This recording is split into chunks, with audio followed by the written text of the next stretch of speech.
दोस्तों, जैसा कि आप सब जानते हैं, किसी भी पेमेंट को चेक के द्वारा लेना या देना एक सेफ ऑप्शन माना जाता है। हमारी सरकार ने भी यह गाइडलाइन जारी की हुई है कि 20,000 या उससे ऊपर की रकम कैश के बजाय चेक से ली या दी जाएगी। ऐसे में बहुत सारे लोग ऐसे हैं जो चेक बाउंस या चेक डिसऑनर का शिकार हो जाते हैं। इनमें कुछ चेक देने वाले लोग ऐसे होते हैं जिन्हें चेक बाउंस होने पर उसकी गंभीरता और उसके नतीजों के बारे में नहीं पता होता, इसलिए वो लोग पैसा ना देने की एवज में जानबूझकर अपना चेक बाउंस करवा देते हैं।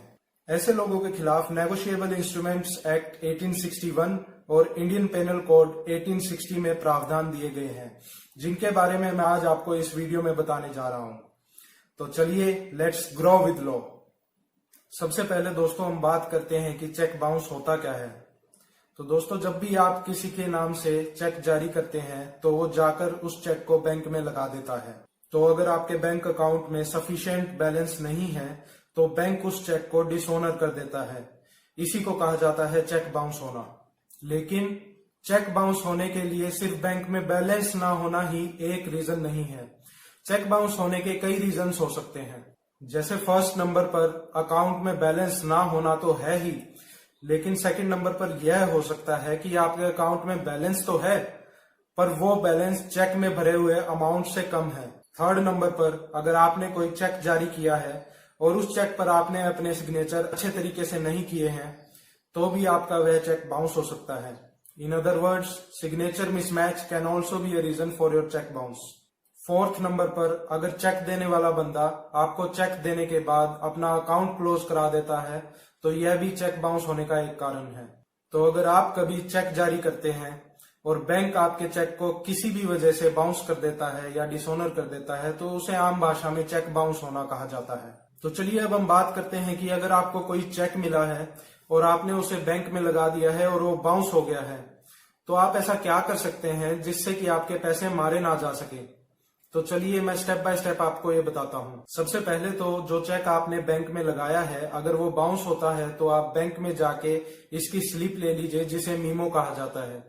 मीमो में यह लिखा होता है कि यह चेक बाउंस होने का क्या रीजन है। सेकंड नंबर पर आप डिसऑनर्ड या बाउंस चेक का मीमो लेकर अपने एडवोकेट से मिले और उनके थ्रू डिफॉल्टर पार्टी या चेक जारी करने वाले पर्सन को लीगल नोटिस भिजवा दीजिए। यह लीगल नोटिस आपको चेक बाउंस होने के 30 दिन के अंदर अंदर भिजवाना होता है। चेक चाहे किसी इंडिविजुअल पर्सन ने, कंपनी ने, फर्म ने या सोसाइटी ने जारी किया हो, आप उसको लीगल नोटिस भिजवा सकते हैं।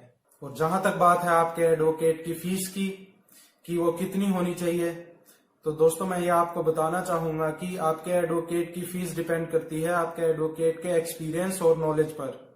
एक्सपीरियंस और नॉलेज के हिसाब से हर एडवोकेट की फीस अलग होती है। थर्ड नंबर पर मैं आपको बताना चाहूंगा दोस्तों कि लीगल नोटिस मिलने के बाद डिफॉल्टर पार्टी के पास डिसऑनर्ड चेक की पेमेंट करने के लिए 15 दिन का समय होता है। फोर्थ नंबर पर अगर डिफॉल्टर पर्सन 15 दिन के समय में चेक की पेमेंट नहीं करता है तो आप उसके खिलाफ नेगोशिएबल इंस्ट्रूमेंट्स एक्ट के सेक्शन 138 के तहत कोर्ट में क्रिमिनल कंप्लेंट फाइल कर सकते हैं, या दूसरे शब्दों में कहूं तो कोर्ट में केस फाइल कर सकते हैं। फिफ्थ नंबर पर कोर्ट में केस चलेगा और मेरिट्स के आधार पर केस आपके हक में या खिलाफ होगा। पर दोस्तों, एक सिनेरियो यह भी हो सकता है कि चेक किसी और पर्सन के अकाउंट का हो और साइन किसी और के। और दोस्तों, अगर चेक देने वाला पर्सन यह शो करे कि यह चेक उसी के अकाउंट का है और साइन भी उसी के हैं, तो उस सूरत में उस पर section 138 of negotiable instruments act 1881 की बजाय section 420 of Indian penal code 1860 के तहत मुकदमा बनेगा। इस केस में या तो आप अपने एरिया के पुलिस स्टेशन में FIR दर्ज करवा सकते हैं, या आप इस केस में भी अपने एडवोकेट के द्वारा IPC 1860 के सेक्शन 420 के तहत कोर्ट में क्रिमिनल कंप्लेंट फाइल करवा सकते हैं। एक सिनेरियो ये भी हो सकता है दोस्तों कि आपके केस में section 138 of NI act and section 420 of IPC दोनों ही अप्लाई होते हो। उस सूरत में आपको इन सेक्शंस के तहत कोर्ट में क्रिमिनल कंप्लेंट ही फाइल करनी होगी। पर दोस्तों, जब भी आप अपने केस में सेक्शन 420 ऑफ IPC ऐड करते हैं तो कोर्ट में चेक देने वाले का फ्रॉड साबित करना आपकी जिम्मेवारी होगी।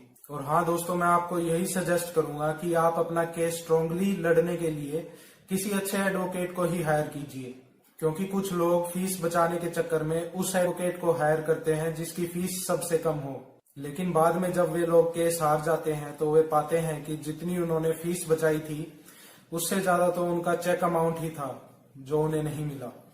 इससे उन्हें डबल नुकसान हो जाता है दोस्तों।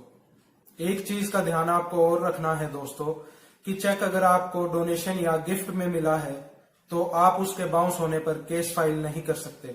और दोस्तों, जो चेक बाउंस हुआ है उस चेक को जारी करने वाली पार्टी कोई कंपनी है तो उस कंपनी और उसके जिम्मेवार डायरेक्टर्स के खिलाफ नेगोशिएबल इंस्ट्रूमेंट्स एक्ट के सेक्शन 138 के साथ साथ सेक्शन 141 के तहत कोर्ट में क्रिमिनल कंप्लेंट फाइल की जाएगी।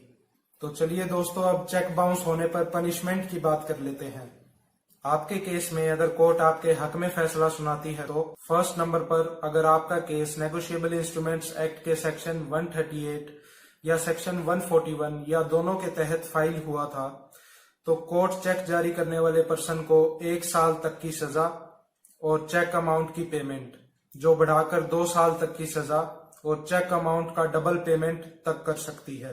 सेकंड नंबर पर अगर आपका केस सेक्शन 420 ऑफ आईपीसी के तहत कोर्ट में फाइल हुआ था तो कोर्ट चेक जारी करने वाले पर्सन को 7 साल तक की सजा अलॉन्ग विद फाइन की सजा सुना सकती है। सो दोस्तों, इस वीडियो में आपने जाना कि चेक बाउंस क्या होता है, चेक बाउंस होने के क्या क्या रीजंस होते हैं, चेक बाउंस होने पर चेक जारी करने वाले को क्या क्या पनिशमेंट्स के प्रावधान है और चेक बाउंस होने पर आपको क्या लीगल प्रोसीजर फॉलो करना होता है जिससे कि आपका पैसा ना मारा जाए। तो दोस्तों, मैं उम्मीद करता हूं कि यह वीडियो आपको पसंद आई होगी और इस वीडियो से आपको कुछ नया जानने को मिला होगा। दोस्तों, आपको यह वीडियो अच्छी लगी हो तो इस वीडियो को लाइक जरूर कर देना और अपने दोस्तों और परिवार वालों के साथ शेयर कर देना। अगर आपका कोई भी सवाल या सुझाव है तो नीचे